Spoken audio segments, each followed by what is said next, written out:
excited to have George Hollich speak to us. So welcome, George.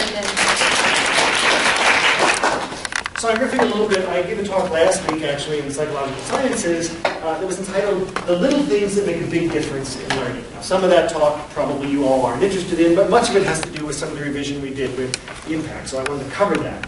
But I also wanted to start off by talking about, this talk is about the little things. And when I say little, I don't mean physically small, but I mean the things that people typically don't usually think about when they're thinking about student learning kinds of stuff. So as opposed to the big things, the things that we all know that matter, that everybody's concerned about.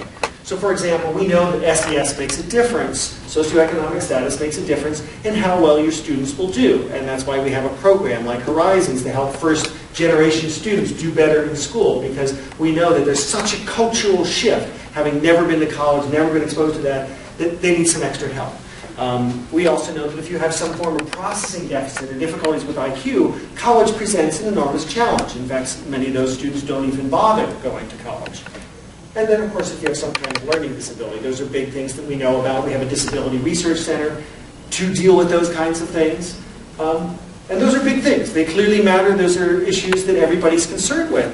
But excepting for that, what I want to talk about are the big little things, the things that actually make a difference for the vast majority of your students who may or may not be getting A's. And so the challenge I wanted to start things off with is to think about it. So assuming your students are not from a low SES background, that have very, very cultural difficulties with college itself, they don't have some kind of overt processing difficulties or learning disabilities, why is it that not every single one of your students doesn't get an A? Why do students not succeed in your class? And by success, we mean that.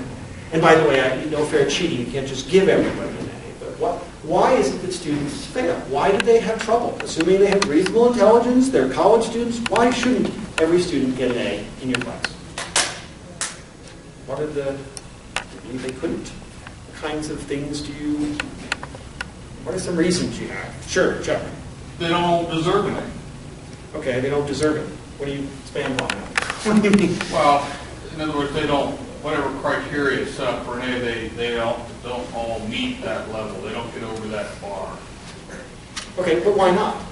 I mean, if I said your salary depends on this individual student getting an A, could you, given unlimited time and financial resources, make sure that that student learns all that material? Yes. Okay. So sometimes it's sort of the learning environment that is not conducive to learning. That could be too. And so it's not conducive to learning, but also it could be for particular students too. Some students might succeed, and that's one thing we tend to miss, that there are some students who come ready, willing, and primed to succeed in the college environment.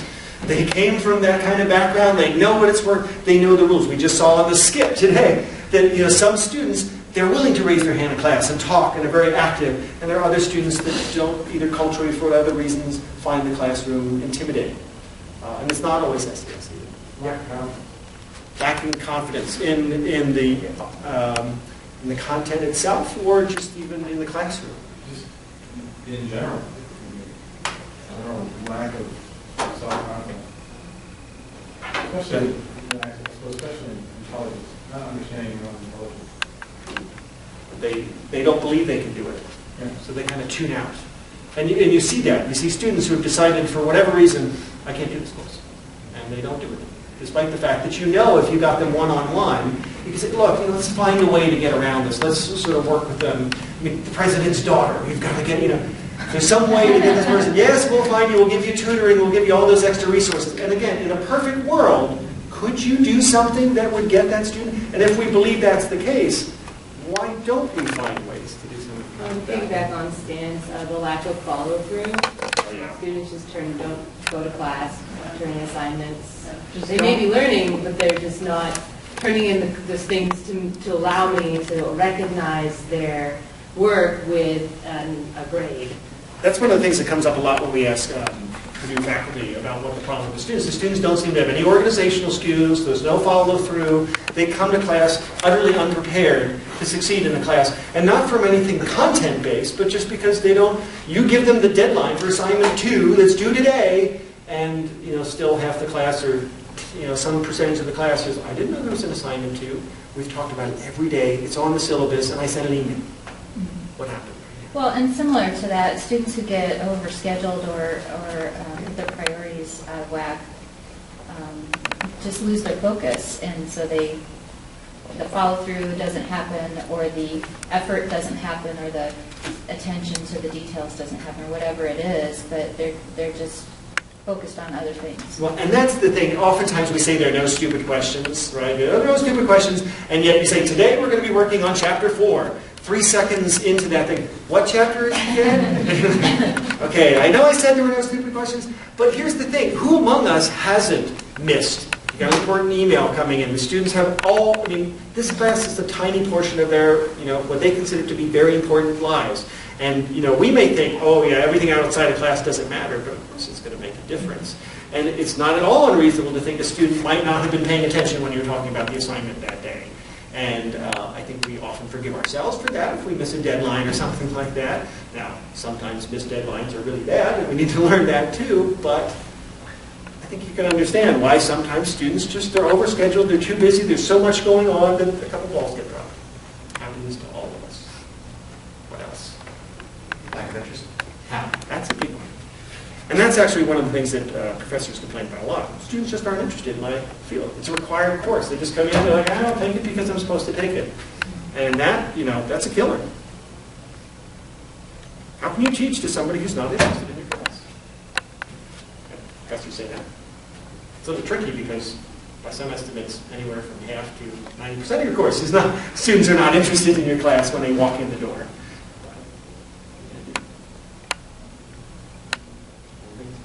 Got a second call.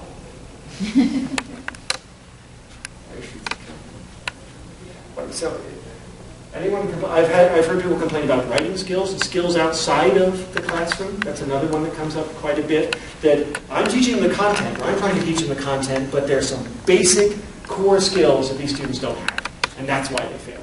So it's not that they didn't learn the chemistry that I was teaching, it's not that they didn't learn the psychology I was teaching, they couldn't put 3 words together into a decent written assignment, so I couldn't even grade it. Sort of lack of basic skills. That's the other thing. Core skills that supposedly the core curriculum is supposed to address.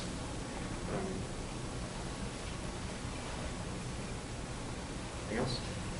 I think it's tied to lack of interest, but maybe it's that the questions that are posed are not interesting to students, that the relevance is just not there, that they don't see why they're there, why it's relevant, and this could go both ways. Maybe the students did not really think about the relevance, but maybe the faculty member did not really explain how their course fits or why is it important to learn what we're about to learn. That's a big one. Most of us faculty, as we heard today, we're on a quest, man. We know this is the most interesting thing in the history of interesting things that we want to study and do, and yet students don't know that. We come to class with that energy and that passion and the excitement, and the students walk in the door and they don't get it. They don't see the relevance, and very often, many classes get taught to us. We teach them as if we're teaching to us, the person who's already interested. The person in the front of the class is always raising their hand and has the answer, and it's easy to miss the fact that large portions or some percentage of your class is not getting it. Oh yeah. Some of them have issues outside of school. They have to work too many hours. There's a family problem. Yeah, we have some studies that if students work more than 30 hours a week, that's not a good thing. I mean, die. 30 hours a week, and you're going to school. But even less, right? Outside issues can present. And we saw too, sometimes the instructors can intervene in that. I was fascinated by Michael's talk, where he's like, oh, here was a student that seemed to be struggling in class, and I sat them down and I found out they were having these sort of issues, and I gave them an external project that they were supposed to do. And I think a lot of us would wish that we could do that in our class of 150 or 2,000, but it seems like over and above what we can do in a large class. Any other issues that we come up with? One thing I would think of is also the learning styles that the students have and how they prefer to learn. It seems like that has become a lot more diverse in the last generation or so, and it's not something we've always adapted to. Or students use it as an excuse, too, which is the other thing, too. Quick, oh yeah, I'm not a visual learner, so I guess I can close my eyes and forget about this class today. or Or that I'd rather kind of take this thing. class as an online class when that's not what's offered, you know, and Yes, so, for sure. And when we have learning styles, there are times when it's really important for us to teach the students how to stretch out of their style and Yeah. think with the discourse of the discipline instead of in this one way that they find most comfort. So, you know, as disciplinary experts, we have to figure out which is important. Yeah, and just stretch them. I mean, isn't it part of our responsibility to say, look, you know, it's great that you don't know how to take a multiple choice test, but unless you learn, you're going to have a hard time here for some of these courses. I'm sorry. You know, and again, in psychology, we study learning, so maybe we should think about how you can apply some of that things, or help students think about how they can apply some of that stuff to, oh, say, actually learn in the classroom. You know. So what are good study habits or not? We've heard Jeff Karpicki talk about that. Jim Marin talks about that. There are certain study habits that work really well. There's certain study habits that actually backfire, like highlighting, something lots of students do. You can highlight the right answer, and then they think they know it, and they don't.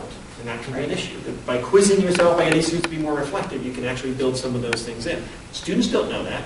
Oftentimes they may have even been taught to highlight or to take notes, which are all good things, but it doesn't always correlate with actual long-term learning.